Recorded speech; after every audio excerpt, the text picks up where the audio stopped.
Welcome back to the Keiser Report. I'm Max Keiser. Let's turn now to Chris Blasi, creator of the precious metal composite ounce, the PMC Ounce. Chris, welcome back. Thanks, Max. You know, we have a lot of executives on this show. I must say, you've got the nicest shirts. Well, thanks a lot. That's incredible. I appreciate that. Fantastic. Better than even Peter Schiff. Wow. He's a well-dressed guy. Absolutely. That's a great compliment. Yeah. Anyway, so Chris, the precious metal composite ounce, it's made up of silver, palladium, platinum, gold. People can get exposure to all four precious metals with your product. And last time you were here, I've noticed that things are moving up. So we were June 13th of 2017 versus September 7th of 2017. This thing's moving up. Look at the chart. The chart is right here, Chris. It's moving up. What's going on? Is the precious metal market back, Chris? Max, the precious metals market is back. And the PMC ounce is obviously getting the blended return of all four metals. You know, the logic behind it is it smooths out the volatility because they don't all perform the same at the same time. But on the big picture, Max, the precious metals, and we'll use gold as its representative, started a secular bull market in 2001. I think it's a classic bull market. First leg, 2001 to 2012, that 3 to 4 year pullback with a 50% retracement. We are, for the last 2 years, it's kind of been a stealth bull. And I think we're in the third leg, and you know as well as I, the third leg is the most explosive and the biggest returns are made. You know, it's very interesting because during this reemergence of precious metals in the last 6 months particularly, it's been obfuscated because of the crypto market has stolen all the headlines. But underneath that, gold is hitting the critical breakout level, silver breaking out, and which is great because that's where bull markets are born, in total doubt. And the popular press is not looking at gold at all, which is exactly where you want to be in the cycle. Am I right? You're exactly right. This is why I think it's a classic secular bull market.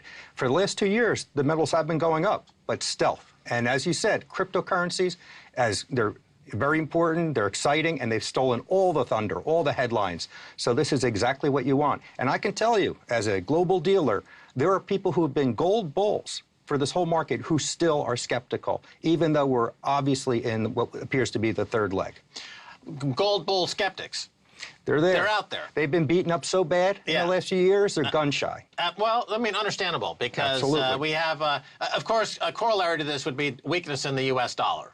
And the U.S. dollar, I don't know how much geopolitical stuff you get into, but I would imagine since you're in the precious metals markets, you've got to be pretty conversant in this stuff. There seems to be a concerted effort by governments around the world now to set up bilateral trade agreements and currency swaps and to get out of the dollar, particularly China, Russia, those countries see the dollar as being really an imposition on their economy, rent-seeking by Wall Street. They want to get out of it. They want to divorce themselves. Is that true, and is that possible, and how's that going? That's exactly right, Max. And yeah, as a precious metals dealer, we just really look at macro things because that's what really drives gold and the precious metals. And that has been going on for years, where you have the BRICS and nations looking to do direct transactions with each other outside of the dollar. And then you layer on top of that the cryptocurrencies. So basically, you know, we have a very weak economy here. We have a debt-laden nation with no plan to ever reverse that. So the dollar's getting hit from all sides. Gold is stealthily going up. You know, it's a great time to be in the precious metals, and really, if people haven't gotten in, it's still early. Really, it's on the low end of the third leg. So, you know, I think folks need to protect themselves. Right. I mean, to put this in perspective, so, I mean, I worked on Wall Street for many years, covered this space for 30 years. So these types of markets, when you mention the third leg of a market, this is usually, in a bull market, it's the most powerful move of a bull market.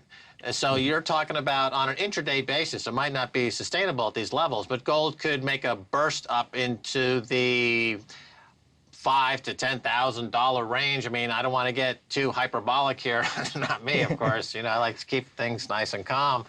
But it's definitely, I think, on this burst, we're talking about new all-time highs. So that 2000 level. And, okay, let me roll it back and be a little bit more circumspect here. The debt levels in America have been growing, even though the price of gold has been kind of flat. So if the price of gold were to catch up to the debt level, which is historically where it kind of trades off that debt as people become chanted with the dollar. Where would the price of gold be today just to be catching up to where the debt's been over the past 4 or 5 years? Well, let's put that in perspective. When everyone was looking at that correlation 5 years ago, based on the debt levels then, they said gold should have been $2,500 an ounce. So here we are, fast forward, trillions of dollars in additional debt. I think you're really looking at $3,000, $4,000 easily. Okay, yeah, I mean, I think that's reasonable. Then the silver, of course, is the crazy uncle of gold, and that tends to trade in magnitudes greater than gold. So we're talking about a challenge of the old high, $50, and somewhere north of $50. I don't know how much you get into the silver thoughts, but I mean, could we see a $75 price on silver? We're very much into silver. Again, silver is a major component of the PMC ounce, and it's been the laggard for all these years, as well as the PMC ounce has been doing, and it is doing excellent. That's mostly been driven by gold, platinum, and palladium. That's a really mystery metal for most people, palladium. But, you know, silver is going to kick in. Silver is going to outperform gold over the long haul. And there's tremendous upside for that. And silver at $75 in the next 2 years, I don't think is a big stretch. Of course, silver is more of an industrial metal, so that would imply inflation. And which in this case might imply dollar collapse and hyperinflation. What are the odds of that happening? Of the U.S. dollar just basically giving up the ghost and it crashing at some point as the world abandons the dollar and moves over toward, as we're seeing now in Russia and China, oil backed in Asian currencies backed by gold? I mean, that's the death. That's going to drive the dollar into the ground, right? Well, that's what's taking place right now. No one's going to know the exact date, whether it's going to be a catastrophic off-the-cliff drop. I think for the next few years, though, as a precious metals investor, you're still going to see this grinding higher. As you mentioned before, are there going to be interim pullbacks? Absolutely. Will 1,300 get tested? Most likely. But that would not break this third leg. So you're right. As far as the dollar, it's going to be devalued in the long haul. How quickly that comes, and if it's a dramatic collapse, I don't know. There's going to be a war obviously to try to prevent that. But we know where the trends are going. So let's talk about the business for a while. So the PMC, Precious Metal Composite Ounce, is this your only product? No, we're a full-service precious metals dealer. You know, we started out in 2001. So what's the name of that? Neptune Global Holdings. And Neptune Global Holdings. That's right. And that's the company. And this is, so just, you know, if you get this product, you don't get a piece of metal that's turned like a pizza with 4 different metals. No. Right? You're buying essentially an ETF. No, not at all. Wrong, Max, wrong. Educate me. All right, Max. ETF is an exchange-traded product. We have a patent because what we did is we bridged the two worlds. What the PMC ounce we did not take good delivery bullion and melt it into a Frankencoin because that would destroy. The Frankencoin, that's a good one. That's okay, not us. It's not a Frankencoin. It's alive. No. It's the real thing, and it's still in good delivery form. So what we have is a major inventory of gold, silver, platinum, palladium bullion in good delivery form, right? We know what that means, bars from the LBMA-approved refiners in a non-bank depository. And as a client acquires the PMC ounce, you know, more metal goes into that. The depository then records the ownership of that amount of metal that person bought based on the number of PMC ounces. Okay, so it's like a vaulting service. Absolutely. But it's done in this ratio. Absolutely. You said it was it's equally divided between the 4 metals based on weight or price? It's based on weight. Each PMC ounce is always the same fixed fractional amount of gold, silver, platinum, palladium. So the physical composition will never change. A PMC ounce But you just said it was mostly silver. But it's not mostly silver. It's 25% silver because it's by weight. That's on dollar price. Physically, it's 93.75% silver. I think you're looking at a different chart. One shows the physical composition, and then when you put the price of each component, you see that it's approximately 52 cents of each dollar is going into gold. It's roughly 20 cents of each dollar into silver based on silver's current price, and then platinum and palladium are in the upper teens. So as the price of silver changes, right, that will change its component value, but the physical composition never changes. So people will look at it and say, gee, it's mostly physically silver. But knowing the price, you know, the ratio, the gold, like the gold-silver ratio, of course, to have some sort of logical balance, you would have much more silver than you would gold, right? You don't buy ounce for ounce. That would not be what we considered a very balanced portfolio. Okay, so this chart, it has all the metals, and then it has the PMC. Yes. and which is now outperforming all the metals. Absolutely. Because it's weighted, it's got that silver kicker. Sure, and that's an important thing to emphasize, that this is not a managed fund. We're not sitting here buying and selling the metals trying to time the market. What we did is it's just what we believe extremely logically weighted, so that by its nature, its goal is to provide a blended return and reduce the volatility. And just by chance, since 2008, it's actually outperformed, even on a return basis, gold and silver. And really, that's because stealthily, palladium has been a great contributor in the last several years.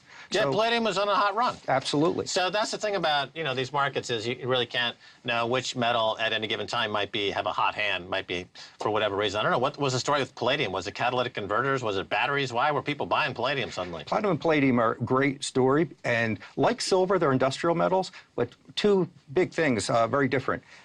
Palladium is getting more and more traction in the catalytic converter market. There's more moving away from platinum to palladium. But the other geopolitical thing is very interesting. Platinum and palladium, 80% of its production comes out of South Africa and Russia.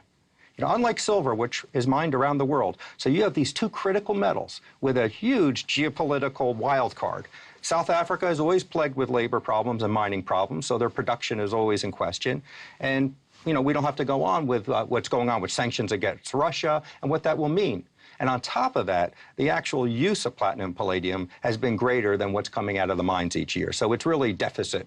They've been taking what's been in inventory or stockpiled and using it to meet demand. So, that's on a collision course with upward pricing going forward. So they're industrial metals, and Yes. there's more being used per year than they're mining out of the ground. Absolutely. So there's shortages being developed. And let's look at price elasticity, right? In a lot of products, if the price gets too high, they jettison the product. All right, you look at catalytic converters. It's only about $200 worth of palladium going into a catalytic converter. So even if palladium tripled in price, are they going to go back to polluting? Never going to happen. So basically, the cost of palladium in each car would theoretically go from $200 to $600. That price will be passed on, or they'll take it out somewhere else. There is no way we are going back to the pollution standards of the 1970s. Well, you never know under this current administration. Yeah, he might abandon all that. You never know. I've heard different estimates how much silver is above ground. Is it 1 billion ounce or closer to 5 billion ounces? Any thoughts on that? I think it's probably closer to about 2.5 billion, somewhere in between. I can just tell you as a dealer, the flow, silver is in tight supply. It isn't very plentiful. At least Okay, we'll go 2.5 available. billion. It's good enough. Thanks for being on the show, Chris. Okay, thanks, Max. All right, cool. Well, that's going to do it for this episode of the Keiser Report with me, Max Keiser, and Stacey Herbert. I'd like to thank our guest, Chris Batlazzi of PMC Ounce. If you want to catch us on Twitter, it's Keiser Report. Until next time, bye, y'all.